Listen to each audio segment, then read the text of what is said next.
Pag-usapan natin ngayon, paano nga ba makakapag-deliver ng speech perfectly na walang mali o kaya Kung sa is it possible na walang mali ang isang speech? yan ang alamin natin. Wow. Paano kapag nagkamali ka? Paano ka babangon? Yan nga ang problema Kasi di eh. ba kapag nagkamali ka sa pag-deliver ng speech o kaya may na-miss out ka na word, minsan kinakabahan ka na, nangangatog na yung tuhod mo, ang feeling mo, gusto mo na lumubog sa pinagkakatayuan mo.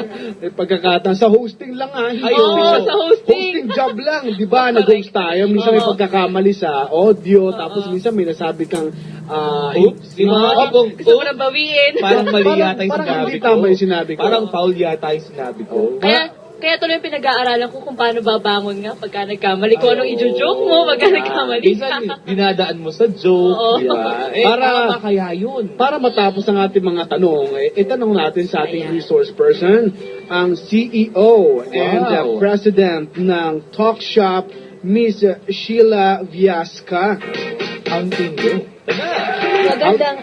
Magandang hapon. Magandang tanghali, ma'am. Magandang tanghali. Yes, how are you, ma'am? Mabuti naman, Brother Bear, Teacher Jack, Madel, Yeah. and children. Children! Children, wow, tuwan-tuwa sila. Mukhang, ang ganda naman ng nanay nyo. Kung, Pero pero, ganito ang nanay ko, tatanungin ako ng mga tao, bakit ganyan na naging itsura ko? malamang ano ka, Baka malayan mo, napulot ako saan. napaglihi ka sa ibang pagkain. O kaya naman, nung ipinanganak ako, tumama mukha ako sa planggana. Okay. Ma'am Sheila, okay, kayo po ang CEO and President ng Talk Shop. Ano pong ginagawa ng Talk Shop? Well, Brother Bear, Yeah. we set up Talk Shop in 2000. Yeah. And the goal is to teach communication Alright. to both professionals and students. Alright. To teach them how to give speeches, how to write letters, articles. Eventually, the programs evolved. So ngayon, meron na kaming mga personality development, Okay. leadership training, negotiation skills, project management even. Pero ang punot dulo talaga, effective communication. Yes. Paano mo naman mabibigay yan? Siyempre, sa galing ng pananalita mo. Yeah. Through perfect speech articulation. Alam mo, Brother Bera, pinapakinggan ko si Ma'am Sheila. Actually, narinig ko rin siya. Every word is very, alam mo yun, Articulate. napaka-articulate niya. Yes. Lahat na iintindihan mo. Kasi Yes. tayo minsan, di ba, parang, minsan yung mga preposition, minsan nami-miss out yun eh. Hindi na napapakinggan ng maayos. Pero kay Ma'am Sheila, talagang malinaw lahat. Yan ang gusto ko rin malaman. Paano ginagawa ni Ma'am Sheila yan sa ating pagbabalik? Okay, balikan natin ang ating usapan. Teacher Jack, Madel, Al, and Joanne, and Joseph. Alam mo, babanggitin mo na naman lahat eh. Lahat, mamaya na lahat para naman may thank you tayo sa kanila.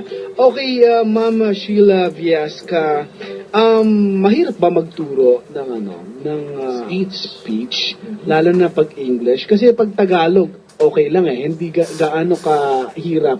Pero pag English, ituturo mo sa Pilipino, mahirap po ba?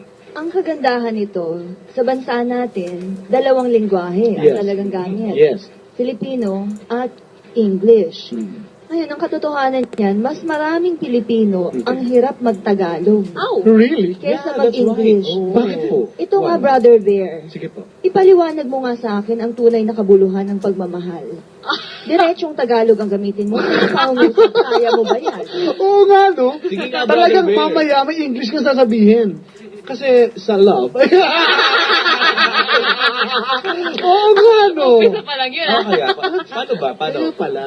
And now, if I ask you, what is the true meaning of love? Love is a box of Chocolate. chocolate. Surprises. So, diba? You will never know what you'll get. Yeah. Okay, oo nga, no? Parang hindi mo masabi, talagang may mahahalong English. Yes, ang consideration natin dyan Yes. ay sa lingwahe natin, kailangan magaling ka dahil yung mga expressions natin fixed. Okay. In English, for every expression, there are 10 to 15 equivalents. For every word, there are 20 synonyms. So, pwede mong i-mix and match. Pero ang Tagalog, hindi. Ano yung kagandahan yan? Ang mga Filipino na naging dalubhasa sa ibang lingwahe ay Okay. yung mga Pilipinong sanay magtagalog, Okay. mag-Pilipino. Pag hindi mo alam ang sarili mong wika, Mahirap. kawawa ka naman. So, ibig sabihin pala, Ma'am Sheila, kailangan talaga well-versed tayo. Tingnan mo, may English na naman, no? Hindi ka makapagsalita talaga. Lahat ng Pinayata, may English lagi. Eh, hindi naman lahat. May mga Pilipinong katulad ng Nino? ni Ma'am Sheila. Kapag straight Kaya Tagalog. makapag-Tagalog ng dire-diretso. Oo O, nga, diba? no? Nahalata ko rin kanina, kanina lang. Teacher Jack, Yes. Brother Yes, Bear, ma'am. the seminal thinkers of all time, the most intelligent people who've ever lived, Mhm. are not those who speak only one language. Really? O diba, Einstein, Si Sigmund Einstein. Freud, Oo. Carl Jung, ay, ang mga tigatlong lingwahe yan Oo. O higit pa. Every time you use a certain language, you improve the thinking style. Okay. And you tap a certain dimension of your brain. Eh, imagine mo, mga ginagawa ng Pilipino, Taglish tayo ng Taglish. Oo. Text natin, Jejemon. Yeah. Pag sulat mo, Jejemon din. Pag Taglish mo, grammar mo, baluktot, Oo. kay Tagalog yan, kay English. Pero yung ba may possibility, ma'am, na ma-accept na natin na ito reality. Dito naiintindihan ng mga tao ang malaya at malaya at madaling maintindihan ang pakikipag-komunikasyon. O, English na naman yan. Komunikasyon. Pakikipagtalastasan. Talas-talas. Ayan. Oo, sige. Magandang punto yan. Diba? Brother Bear, ano nga ba Tagalog nun? Kapatid na oso. Kuyang oso. Kuyang Oso. Sige po. Magandang punto yan. Opo. In communication, the issue is conformity. Eh kung hindi ka naman naiintindihan, didiretsuhin mo ba yung English mo, didiretsuhin mo ba yung Tagalog mo? Depende naman sa kuusap mo. Yes. Ang sinasabi natin, kung kaya mong diretsuhin ng Tagalog o Filipino, gawin mo. And if you are able to communicate using straight English, then use straight English. Give integrity to language use. Ay, maganda sinabi ni Ma'am Sheila, no, give integrity dun sa ginagamit mong lingwahe. Kasi nga naman, ewan ko, parang ginagawa ng iba, hindi iba form ng pagbabastos yun sa isang lingwahe. Kapag binababoy mo yung grammar niya, yung balarila ng isang lingwahe. Bararila. Balarila. Balalila. Yes, ma'am. Yes, May ma'am. isa pang word. That is the bastardization of the two languages. Bastardization. Ayan, bastardization. O ba, gusto ko yun, ha? Ayan na. Maganda pakinggan. Pwede naman. Ano kaya? Sige. Diba? Sabihin mo, kasi naman, I cannot talk in straight Filipino eh. It's so baluktot. But if it's English, it's straight lang. Ang sarap sumalgalit eh, no? Tao, wala ka diretso. Pero accepted siya sa panahon ngayon. Chris Aquino is like that, di ba? Kung natural sa'yo yun, okay. Okay, Pero pero pag kung hindi. pipilitin mo, di ba, ang tanong nyo, paano makapag-deliver ng perfect speech? What is perfect speech? Ikaw yung nagsasalita. Kung magpapakatotoo ka, kaya straight Filipino yan, or straight English, or Itaglish mo, kung yan yung kaya mo, okay lang. Pero kung ibang tao nandyan, nagsasalita, o nagpe-perform ka, eh walang kwenta yung performance mo. So that brings us to the main point. Sino ba yung nagsasalita? Alamin mo muna yung sarili mo. Ano yung mensahe na gusto mong ibigay? Kasama ba yung, syempre, yung tao na makikinig sa'yo? Iko-consider mo yun, di ba, ma'am? Yes, very good. You deal differently or you present differently when you're talking to students or to senators, or if your concern is more on education, you're dealing with teachers, or kung parents naman ang kausap mo, iniiba mo. Siyempre yung mensahe mo, iniiba mo yung pagbibigay mo. Para rin namang yung mga gestures, yung mga suot mo, ibabagay mo sa audience mo. Yes. Pero ang hindi mo iibahin, yung pagkatao mo. Ayun. Ay, ma'am, paano po ba i-arrange yung thoughts kapag halimbawa magdi-deliver tayo ng speech? Magandang tanong, dahil sa lahat ng pagkakataon, isa lang yung sistema. Ang tinatawag nating intro, body, conclusion in writing, ang tawag dyan sa speaking, hook, line, sinker. Ano ba yun? Siyempre, kailangan sa umpisa pa lang, hook. Kuha mo na yung attention ng audience. And then, you proceed to the line or the body of your speech, yung detalye na dapat konektado sa inumpisahan mo. Okay. And your conclusion, sinker. Kasi kailangan, kung ano yung inumpisahan mo, ganun din yung pagtatapos mo. Sabi nga ni Stephen Covey, begin with the end in mind. Eh, iba yung problemang binigay mo nung pagtatapos mo, iba yung conclusion. Iba dapat may connect. So coherence is one main criterion of an effective speech as well as composition. Okay. Alright. Pero ma'am, ano nga maganda nga gamiting, meron bang technique sa halimbawa, binigyan ka ngayon impromptu speech, Yun. talk about something like this and like that. Paano mo i-deliver yun na as if na parang, handang-handa. Hindi halatang 2 minutes na binigay yung topic. Yes, magandang sagutin ni ma'am sa pagbabalik natin. Storbo talaga ako. No? Babalik po ang programang Student Hour dito sa Radyo La Verdad 1350 ang UNTV Radio. Kasama pa rin si Brother Bear. At si Teacher Jen. And of course si Madel, Joseph, Al, and Joanne na magtatanong mamaya. Pero may naputol ako kanina para kay tanong ni Jack kay Ma'am Sheila eh. Baka makalimutan ko kasi. Okay. Alam mo naman ako pag naghahanging question, naghahanging ang brain. Oo, kailangan sulat mo yun. Oo. Ma'am, paano ba ang solusyon dun sa impromptu speech? Paano ka hindi mahahalatang hindi prepared sa speech mo? Okay. Unang-una, pag nandito ka sa UNTV Radio La Verdad, magkape ka muna kasi masarap yung kape nyo. Siyempre. Nagising yung diwa. Ngayon, wala naman talagang impromptu speech eh. Kasi ang isip mo, dapat nandun na sa sasabihin mo. Yes. Pag nakuha mo yung tanong, hindi ka tatayo dun at iisipin mo word per word. Isipin mo yung buong pangungusap. Tama yung tanong ni Brother Bear. Dapat pa yung audience mo? Oo. Ano yung gusto nilang marinig? At bakit ikaw ang kailangan magsabi niyan? Kung gusto nilang marinig. At ano yung gusto mong sabihin? And nako-consider po na preparation na yon, hindi na impromptu ang gagawin mo. Yes. Kahit wala kang babasahing speech. Kahit wala kang babasahing speech. Dahil pag nasagot mo yung mga tanong na yon, alam mo na kung ang umpisa ba ng speech mo, kwento ba? O anecdote ba? O isang saying ba? So, dyan mo umpisahan at yung detalye. Yeah. Ngayon, yung pagpapalawig ng sasabihin mo, yun ang kadalasang nagiging malaking problema. Paano? Dalawa yan. Pwede sa pagpapalawig mo, power of 3. Okay. Kanina, Ano po yun? Kailangan Brother Bear, kailangan tanong sulat kita. mo. Yes, ma'am. What is the true meaning of love? Siyempre, you can give me a story in the beginning. You can give me your personal definition. You can even give me a quotation. Okay. Pagkatapos niyan, ano na yung susunod? There are 3 points that I have learned about love. Or there are 3 people who have taught me the real meaning of love. So, lagi magalabas ka ng 3 points lagi? Yes. Aba. Ang tanong, paano kung mas maraming tao? Ilang beses na ako na in love? 3 pa rin. Kung ikaw nga nahihirapan ka mag-memorize yung audience mo pa. Tama. Diba? Tama. So, i-qualify mo. Put them into categories. Learn to segment them. Kunyari, nung taong 1990. Okay. Or year 2000, year 2010. Or, you can talk about the spiritual aspect, the mental aspect, Alright. financial aspect.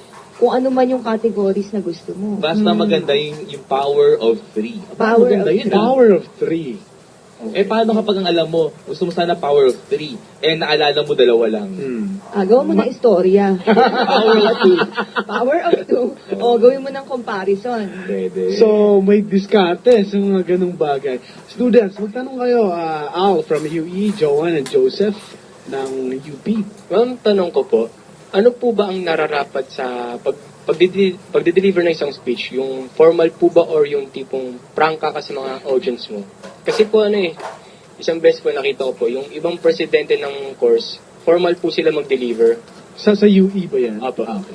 Tapos yung iba naman po, yung tipong prangka lang, yung may mga sasabihin silang nakakatawa. Alin po ba yung dapat?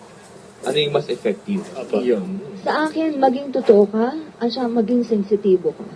Okay. Huwag mong pekein. At alalahanin mo kung ano yung gustong malaman ng mga nakikinig sa'yo. So, wala po ito sa formal or parang sinasabi ni na informal ang delivery?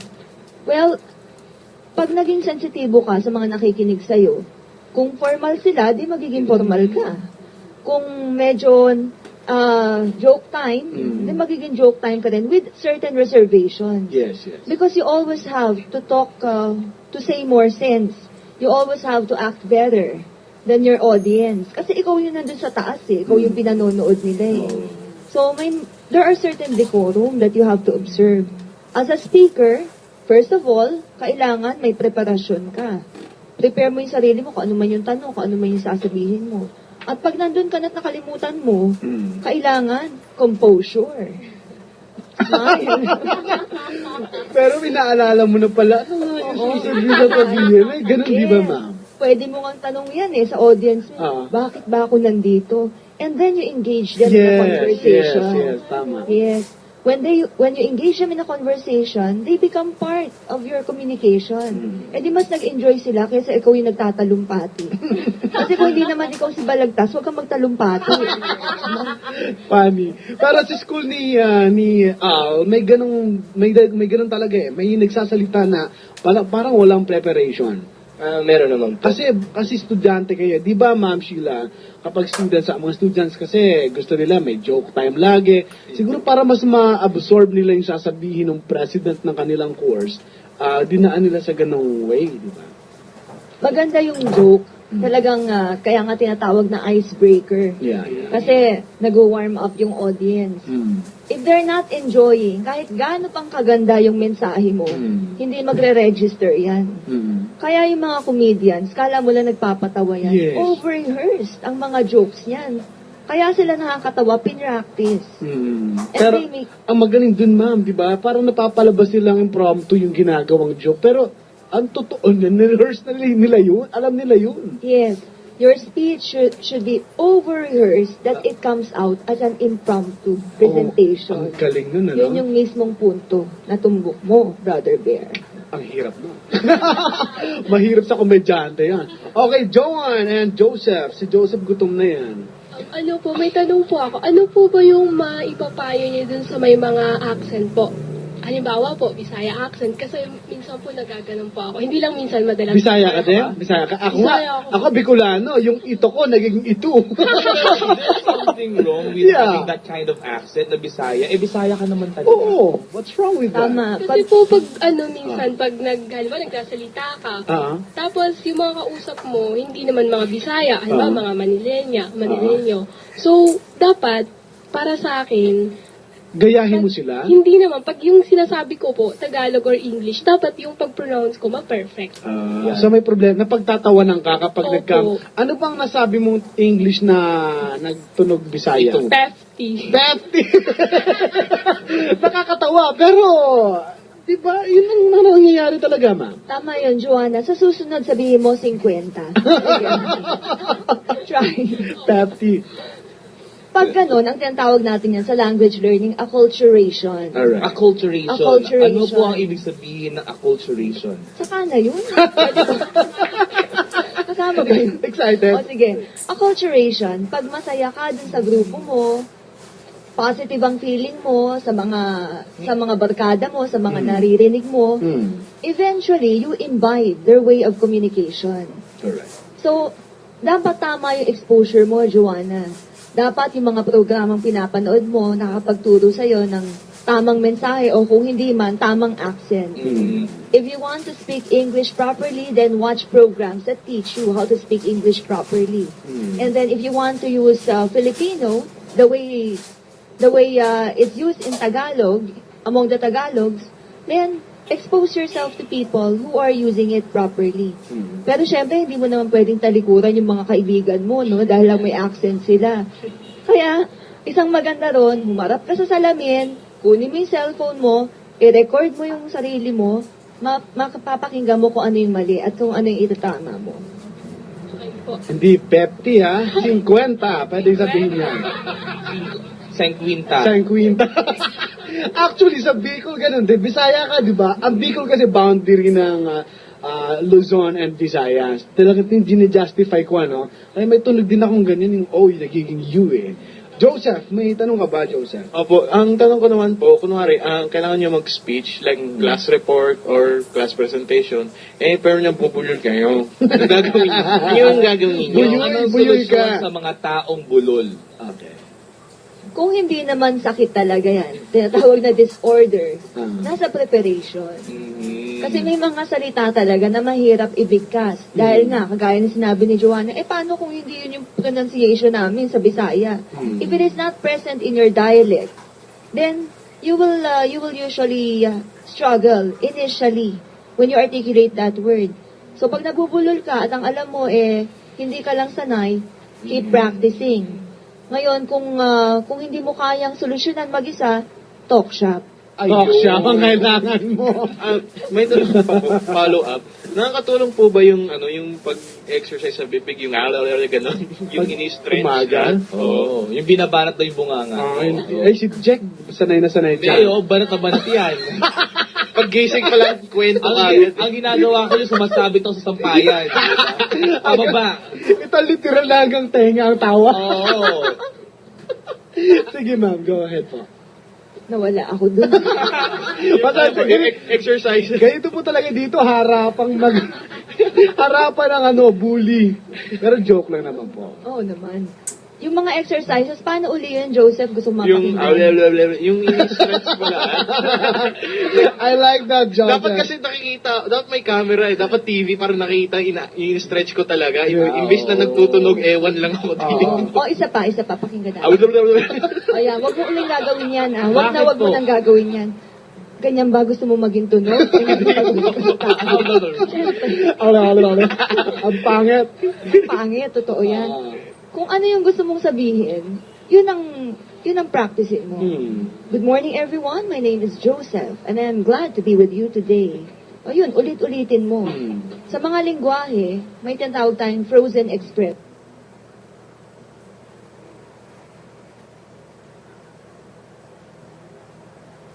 Frozen expression. Expression. Ano po yun? Matigas These yun. are formulas. Like when you say, good morning, good afternoon, how are you? Okay. Everything's okay. Pag nasanay ka sa pagbigkas ng mga frozen expressions, all you have to do is mix and match. Okay. Sometimes, nagagamit ko po Wow, yung English yun. Yeah, minsan, nagagamit ko yung mga ganon. Kapag, thank you for clapping. Meron pa, ito pa. Salamat, thank you for clapping. Nagagamit ko po yung minsan pag nawawala ako, kasi pag may hosting job, nawala ako sa sasabihin ko, naglalagay ako ng mga feelers na... Ano yung mga feelers mo? Example. Good evening. Gusto ko itong nangyayari. Pero totoo, nag-iisip ako ng susunod kong sasabihin. So, feelers, tama po ba That's right. ang sinabi ko? Fillers, Yes. or otherwise known as transition. Transition. They allow us to move from one point to the next. Sa English. Now, let's turn to another point. Okay. Let's discuss another matter. Now, as we dwell into this detail, these are transitions. Pero pwede ka rin magtanong, transitions din yun. Yes. Why did I say that? What is the purpose behind my message? Pag ganyan tinatanong mo sa audience mo, they are thinking with you. Sa totoo, tinatanong mo rin yung sarili mo. Tama ka dyan, Hindi Ma'am naman Sheila. nila pansin yun. Sabi ni Kuya Daniel, may isa daw technique, halimbawa, hindi ka marunong mag-English. Tama. Meron kang sentence na dapat alam mo. How about you? Diba? Tanungin mo ako, How about you? how about you? I'm okay. How about you? I'm okay. How about you? I'm Jack. How about you? Gusto ko lang itanong kay Ma'am Sheila Viesca ng Talk Shop.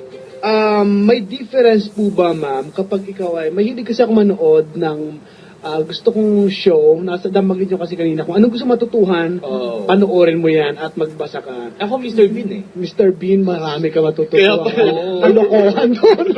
Sa ang galing niya mag-speech. Very nice.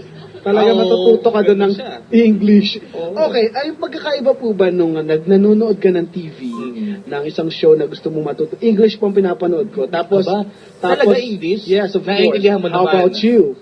Of course. How about you? Of course, how about you? Sandali, patapusin natin kasi wala ng oras. Sige, go. May difference po ba yung TV sa pagbabasa ng function ng brain sa pag-absorb ng dapat mong matutuhan? Okay, maganda yan kasi 4 yung skills na kino-consider natin sa communication. Parang sinasabay-sabay ko po yung minsan. Oo. Galing mo talented. Passive skills, reading and listening. Okay. So sa pagbabasa mo, sa panonood mo, nakakahagap ka ng kung ano yung mga mensahe na ibibigay mo sa speech mo, sa pagsusulat mo. Ngayon, kung hindi mo ipapractice yan, through the active skills, what are they? Writing and speaking, mahihirapan kang i-improve yung sarili mo. Okay. Thus, sometimes you will observe between two kids, one introverted and one extroverted, kahit mas matalino yung introverted child, mas gumaganda yung career ng extroverted child. Bakit? Because of the opportunities to practice what he has heard, what he has watched. So sa mga kabataan, siguro ang maganda niyan, manood kayo ng mga tamang programa, magbasa ng magbasa, and the practice comes when you have to talk, when you have to write. The best speakers are not necessarily the ones who talk a lot. Yes. They are the ones who write. Bakit? Sa pagsusulat mo, napapractice mo na yung sasabihin mo. If you are not a writer, reader ka lang, o pwede na rin. Kaya lang, every time you are giving a speech, nagpa-practice ka lang. Tapos nagtataka ka, ay naku, pumalpak. Diba? O mag-diary ka na, mag-journal ka na. Ayun. Dahil hindi naman araw-araw, hindi naman sa tuwing pagkakataon, mabibigyan ka ng opportunity to give a speech. But every day, you can get your notebook or your journal and you can write. Okay. Yung pinag-usapan natin intro body conclusion, kayang-kaya mo yan, 30 minutes. Talaga? Siguro, o sa yung mga 3 days. Pero 2 days. yung sinasabi niyo ma'am na SMA kanina, yung para dun sa mga tao na masyadong maraming ideas tapos hindi niya alam kung paano niya hahanay-hanayin. Paano po yung SMA na yun? Oo, kasi kung makwento ka, at ang ganda ng mga kwento mo, ano naman gagawin namin sa kwento mo? Kailangan. Ano pakialam namin sa kwento mo, Jack? Oo, kailangan SMA. Okay. Story, Okay. message, action. Alright. Magamit naman namin yung kwento mo para matuto kami ng husto sa buhay, di ba? So pagkakwento mo, bigay mo kung ano yung mensahe. Ayun. Tapos, ano yung gagawin namin sa mensahe yun? So that's one example of intro body conclusion in a speech format. Okay, ito. Pakinggan niyo yung delivery ni Steve Jobs sa Stanford students. Yes. Ang ginamit niya, past, present, future. Yung intro body conclusion niya, nag-umpisa siya dun sa nakaraan, sa ginagawa niya, At sa at future. sa future. Yeah. Sa hinaharap. So may mga strukturang ganun na magandang mapag-aralan para alam mo kung paano mo ipipresenta yung mensahe mo. Okay. Alright. Sige. Pwede bang umabol? Habol pa. You have 1 second. Hindi. Go. At Tuloy mo, tuloy tanong mo. ko lang po yung tungkol naman sa focus. Kasi po, di po ba minsan pag tumayo ka, nadide-focus ka na. Paano po ba natin may improve yung focus Huwag ka na tumayo. Umupo ka na lang. Nangyayari yan pag ang orientation ng tao mag-impress. So if your orientation is To impress. Yes, my audience has to find this speech meaningful. Ay sinasabi ko na sa'yo, pag tayo mo doon, makakalimutan mo lahat. Okay. Oo, kakabahan ka. Okay. Diba si Einstein nga sabi, if a 6-year-old child cannot understand what you're talking about, that means you yourself are confused about the message. So ano yung application niyan? Pag tayo mo doon, nagpe-present ka sa mga directors, sa mga teachers nyo, children, isipin mo pa rin nandun yung kapatid mong nakakabata. Pag yung kapatid mo, hindi naiintindihan yung sinasabi mo, ibig sabihin may mali. May mali siya. May mali. May mali. The point of a good speech is to communicate. Yeah. Kung hindi ka nila maintindihan, Hmm. what's the point? Yan nga, problema din minsan namin dito, yung kapag inside joke ang pinagtatawanan namin. Kaya yan ang problema. Okay, ma'am. Maraming salamat, Ma'am Sheila Viasca of Talk Shop. Paano ba namin mabibisita ang Talk Shop kung wala kaming internet? Kung walang internet, pwede kayong pumunta sa Makati. That's 184 Salcedo Street, Legazpi Village. On a regular basis, we have speech training, creative writing, leadership classes. And you can attend from Mondays through Saturdays. Kayo yung pipili ng schedule nyo. Pero may online Yes. po talaga kayo ang ginagawa. Well, online is just evaluation. Alright. Most of the time, the Filipinos who enroll with us, Filipinos and foreigners who enroll with us, benefit more from the classroom arrangement. Okay. Pagkatapos ng classroom program mo, saka ka mag-online. Oh. Mahirap kasi intervention pag online mo inumpisahan eh. We have to determine the thinking style of the person, the proficiency level, and then we work from there. Kasi Para ma- may ginagawa din nga kayo parang people profiling, di ba? At tinuturo din niyo po sa Talk Shop. Yes, kung paano mo babasahin yung audience mo. Kung paano ba, kung may magulo sa audience mo, kung may nambabastos, ano yung reaction mo. So that's another program, Brother Bear. Gusto ko maganda pag-usapan yun. Actually, kanina sana, kaya lang tama nga eh. Bakit natin isisingit pa ito? Baka magulo yung topic. Yung ating IBC, no? Yeah, Intro, IBC. Body, and Conclusion. Yeah. Tama. Okay, maraming salamat, Ms. Sheila Viasca, CEO and President of Talk Shop. At ang website po is Website is www.talkshop.ph, and you can reach us at 894-5588 or 0917-877-5588. thank you so much, Ms. Sheila Viasca.